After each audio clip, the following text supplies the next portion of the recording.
Thank you so much. So maybe you've got a little extra spending money for Christmas. So the question this morning is, how should a job seeker spend it?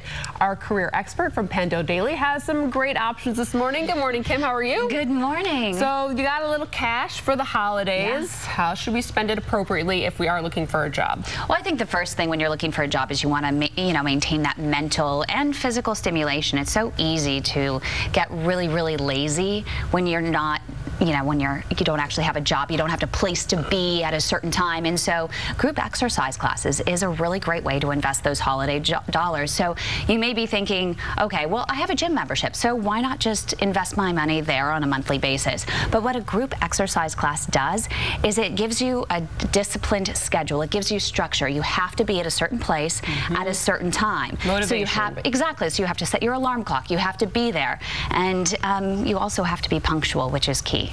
I noticed also, since we're starting the new year very shortly, that a lot of gym places are offering some incentives to get you go there, like a free class or come try us for a reduced rate. So that could be something good too, that you don't even have to spend any money if you're trying to do something like that. Exactly, and you can go on Groupon or Living Social. My good friend and an image consultant, Tani Rabati, she just speaks highly of Zumba classes. She says if that People love those. Right, if that can't motivate you, then nothing will. The next advice we want to pass out is that you want to have some confidence as you're starting the new year, so maybe you should spend a little of that money that you got on a makeover. Get a makeover. I mean, there's nothing like saying, you know what, this is a new chapter in my life, and, get that new sense of self-confidence, then getting a makeover, getting a fresh haircut, getting a few highlights, even for men. I mean, they can get a little bit more. You're saying highlights for men? I do. They do that, actually. You can get really subtle ones. The guys get their hair colored. It's not as taboo as it used to be. No, but make sure you keep it very simple and very professional. That's key when you're trying to invest in your personal presentation. And don't forget the nails. Clean cuticles and, nice, clean, bright colored nail polish, fantastic.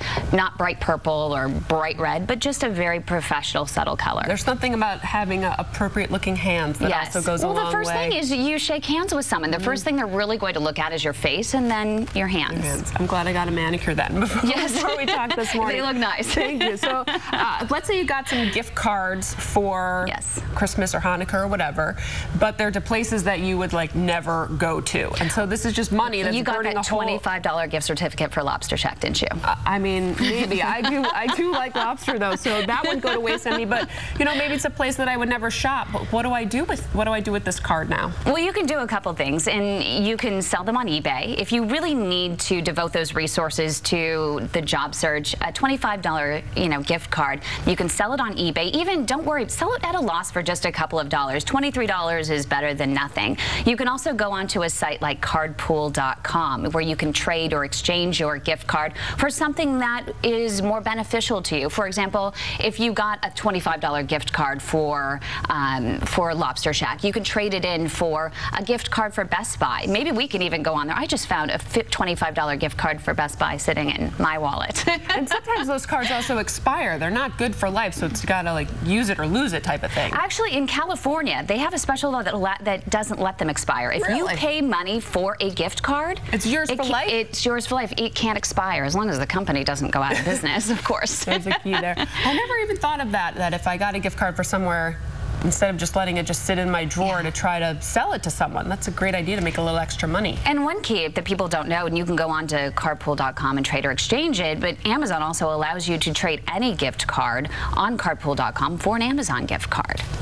And everybody shops at Amazon. Right, and you can get something like a mobile hotspot, which is also critical. If you are a job seeker and you're trying to stay motivated and you're ending up working a lot from home and you just get a little bit lazy, you can invest in a mobile hotspot. You can either get one that's already on your phone. I know with iPhones, all you have to do is call AT&T or Sprint or Verizon or whatever, and you can actually turn on your personal hotspot and you get Wi-Fi anywhere. Or you can get a separate device and you can carry it around with you and use a separate carrier than even what your phone is.